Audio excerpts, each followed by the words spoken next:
Hey everyone, Stacks here. Welcome to the channel, and today I'm checking out X-Force number 2, Benjamin Percy, Joshua Cassara, and I'll tell you what, this book is absolutely amazing. X-Force is, in my opinion, hands down the best title to come out of the Dawn of X. What are we calling it? Phase 1. And if you weren't already pumped up that Benjamin Percy is going to be writing Wolverine when the solo title comes out, you will be after this book because he absolutely crushes it. And I just realized my microphone wasn't plugged in, so I hope it sounds better now. Anyways, before I get into the book, the one thing I want to say is thank you to everyone who's taken the time to hit that subscribe button and just come back and watch videos and leave likes, guys. I sincerely appreciate it. The channel's been growing. I'm over 2,500, actually over 2,600 subscribers now, and that's absolutely amazing considering where I was a year ago. So thanks to all of you guys. If you haven't hit that subscribe button yet, please go ahead and do so, and just join us here in this community as we continue to grow it. So X-Force number 2, let's go. The book starts on Krakoa, and you have the shattered Cerebro on the ground with Magneto standing over it speaking, saying, if only I could have been there, if only I was there when this attack happened, I could have stopped the bullets, I could have stopped these people, if only I could put you back together, my friend, my dear friend. And he stands above the assembled masses, all standing around the dead body of Charles Xavier, and tells them, Charles, this was your plan, this is your island and your future, and it will remain as long as you return to us. And at that point he looks up, he looks over to Jean Grey, and he passes her magnetically, he passes her what's left of Cerebro and says, I wouldn't want to have to imagine what would happen without you. And Jean replies, you don't have to. He knew this could happen. We all knew this could happen, but it doesn't make it any easier looking down and seeing him like this. But there's a backup system in place. And during this conversation, as Jean speaks, if she shows any matter of uncertainty, if she says, I think, Magneto's quick to correct her. You will. You must. And as this conversation is happening, though, she takes what's left of the Cerebro and fashions it into a sword and passes it back to Magneto, who looks upon it and says, and if Charles was wrong, if you're wrong, if the resurrection doesn't work, and Jean cuts him off and says, I understand perfectly well what's at stake. From there, we jump to the Healing Gardens, where Dr. Reyes, Black Tom, and Sage have two of the captured assassins, and they're basically conducting a physical inspection of them. I guess autopsy is probably the better term here. But through this autopsy, we find several different things out. First of all, they have a bone that is installed similar to Wolverine's claws. It's actual bone, though, that could be sharpened and basically can be used as a concealed weapon. We also find out that their adrenal glands, their lungs, all their muscular structure it's been enhanced, and it's been enhanced with fast twitch fibers, so they have quicker reflexes. Even their skeletal structure's been reinforced. Sage even makes the comment that they're outfitted very similar to the Reavers, but they're Olympian-level human assassins. And while Black Tom's sitting in the background just taking this all on himself, saying it's his fault, he should be the one that caught a bullet, and just really beating himself up about it, then Wolverine comes in and asks, how many are still alive, Doc? And let me just say up front that this is one of my absolute favorite pages in this book. So when Wolverine comes in and asks him, how many are still alive, Doc? Dr. Reyes responds, just the one, and he's barely holding on, no thanks to you. And Wolverine just says, keep him that way. But you don't dare make him comfortable. He deserves to hurt.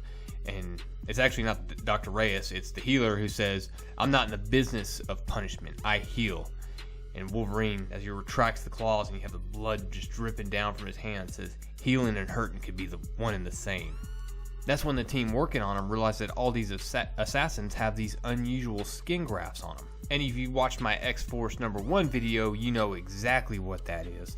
It was Domino. They took and peeled skin off of Domino, skin grafts from Domino, and placed them on their own bodies so that it would confuse Krakoa and its early detection system into thinking that it was Domino returning from a mission rather than these assassins jumping in to execute Xavier. It's at that point that Wolverine walks off and tells them they need to get Jean in here now so she can psychically interrogate this guy and find out where Domino's at. They try to stop Wolverine. They're like, well, why don't you go ask her? He's like, because I'm going hunting. Now, following the resurrection protocols, even though they have these skin grafts present, they don't know that Domino's actually dead, so they can't go with the resurrection protocols yet. So they're trying to get in this guy's head to verify that Domino's dead. If she is, they can go in, begin the resurrection process, and then debrief her and find out what she knows about how she was captured, how she was killed, all that information. From there, Wolverine makes his way to the Seoul, South Korean airport, and that is where the assassins got on a plane, diverted that plane from its path to Hawaii towards Krakoa, and basically went airborne, jumped off, launched their attack on Xavier. Well, Wolverine's already made quick work of all the guards there until another one, just bless his heart, is coming in for his coffee break, and he runs into Wolverine. Well, he's about to get made quick work of when suddenly everything stops. And of course, Wolverine notices the smell of body spray, strawberry soda, and a dash of locker room funk. And who is it? Of course, it's Kid Omega. Wolverine assumes that Sage sent him, but he quickly explains, "Look, I don't take or follow orders. I don't entertain requests. What I'm here for is that it's good to see that Professor X finally realized what I've been preaching all along, that mutants are superior, and ultimately whoever did this to Professor X might as well have done this to me. They're mine to punish." And Wolverine tries to get rid of Kid Omega and says, "Look, I appreciate it, but you need to go back to whatever Krakoan preschool you escaped from."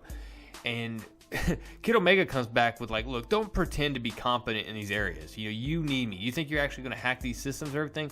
And he sits down behind the computer, goes to work, and after a couple minutes has this big smile on his face. It's like, and in this small amount of time, he's managed to spot the car that they use, get the license plate number off it. He's managed to establish an Amazon credit card for Wolverine and max it out.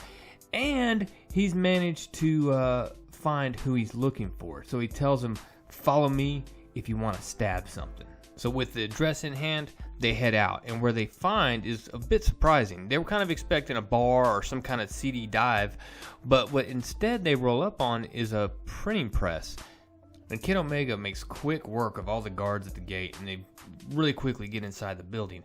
But we find out that they're not printing newspaper. What they're printing is people. And you get this shot of basically a nervous system and a brain and eyes that has been ripped out of somebody, and by all looks of it, it's still alive. Back on Krakoa, you're finding out more and more about these assassins, how even their ears basically consisted of wire that they could pull out. And you think of the spy movies where they pull the wire out and it looks like dental floss, the thin wire that they like come up from behind, wrap around somebody's neck and assassinate them with. Their ear is made out of that, or a similar fiber. Sage actually says it has enough tensile strength that you could climb on it. Another interesting piece is that when Jean points out that Logan managed to knock out all of this dude's teeth, Sage actually has to tell her, "No, that's not what happened. I had to take them out because they were filled with explosive putty." I'm not sure why Sage is pulling teeth here rather than Dr. Reyes or somebody else, but I guess it doesn't matter at this point. He's just pulling them out. It's not like you got to put them back in their head. Anyways, after they have a little bit of discussion about letting Wolverine leave and how he should have probably checked out with the Quiet Council before going, which Wolverine ain't going to do, Jean finally gets around to interrogating this guy psychically. And when she does get inside this guy's head, what you see is very, very, very crazy. And I want to point out that if you go back to X-Force 1 and check out the guy at the very beginning who was asking for blood to confirm that these individuals didn't have the X gene, it looks just like the tattoo on his arm. Basically this peacock-looking feather kind of effect that's going on. From there we get a really, really interesting white page called The Strange Case of Phineas Hook. And what this talks about is how Domino was sent by Professor Xavier to follow up on a bunch of small corporations that were basically shell corporations that had popped up once Krakoa had been established. And basically, once you add up all these things that were happening with Domino following this guy, how he would swipe a Starbucks card and then throw away the coffee, and that transaction would somehow notify someone that he was ready to meet, and that emails would be drafted, saved to draft, and not sent, so somebody could log on from another location and see what the draft said. All of that was all stuff that it appears after the fact, once Domino disappeared, was meant to lure Domino in so that she could be captured. Because what they found out is after Domino appeared, all these records of Phineas Hook They don't exist. His birth certificate, address, car title, company, and social media accounts are all fake. He's an avatar, which means somebody lured Domino in intentionally to set up this attack, and possibly to even what we talked about earlier with the skin graft stuff. From there, we're back to the assassin's lab, where Kid Omega is standing in front of this guy who's wired up, and he's basically talking trash. He's like, doesn't it know, what's it like to feel like you're completely pathetic and disgusting? Well, he's sitting there talking trash, and suddenly this thing's eyes pop open. You jump back over to Wolverine, who's walking through the lab, and he's saying, look, I know, I hate that we lost Chuck too. I'm mad about it, but you got to relax that talk. We're not gods. And they ain't devils. We're all just a bunch of complicated animals fighting for control of the same forest. And Wolverine's saying all this, and as he looks over, that dude that was hung up has grabbed Kid Omega, has his hands around his head, and it is on. Wolverine quickly jumps into action, slashes off his arm, but like that, suddenly there's 3 or 4 of these things, and next thing you know, they're everywhere. Kid Omega's looking down at his hand saying, psychic shotgun, psychic shotgun, psychic shotgun. It's not working. I've got nothing. What's going on here? They're using some kind of dampener. Wolverine's like, figure it out. Do something. You know, animal instincts. Bite them, kick them, scratch them. Do what you got to do to survive. And it's Wolverine who points out, if there's a psionic dampener in this place, that means they're trying to hide someone. Go find her. Now. And as Wolverine's out there doing the dirty work, Kid Omega comes around the corner and he finds Domino. And she is in bad shape. She's in some kind of stasis tube. You can see where the skin grafts have been taken off of her. Her face is, just chunks of flesh been taken out of her body. It looks like she has one of the mutant collars on from Genosha. And she's not in good shape, man. And that's the end of the book. And this book, I'm telling you, X-Force is by far, in my opinion, the best of the Dawn of X so far. And I think a large part of that is because Benjamin Percy is absolutely nailing Wolverine. He gets it. Not only that, but the art style, it goes with the it goes with the story. It's gritty. It's Wolverine.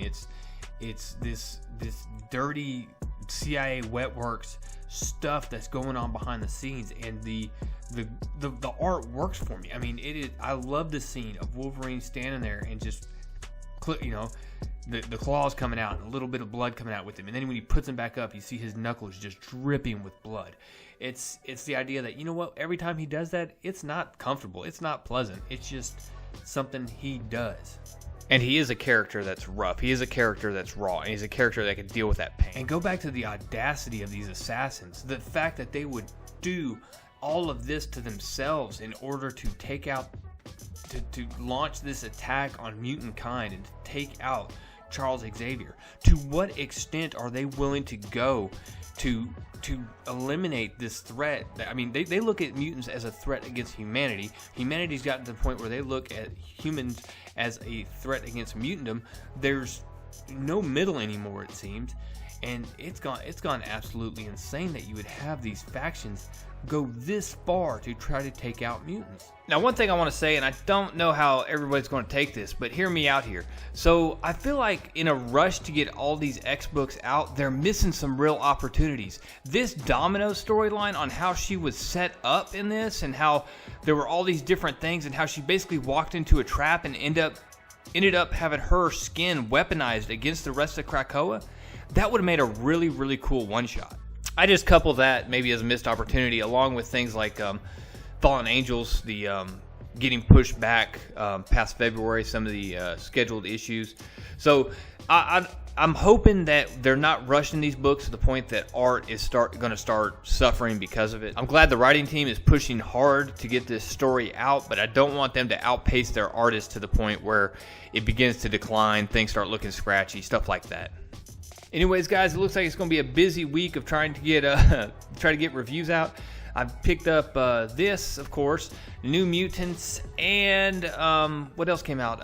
Fallen Angels #2. So 3 X titles. I also had an Indiegogo campaign that I backed very early in the campaign. I've been looking forward to it for a while now. That came in today, so I will be doing an unboxing and a review video of it. Oh, and by the way, I got to throw back about 4 pounds of turkey sweet potatoes, and everything else during this.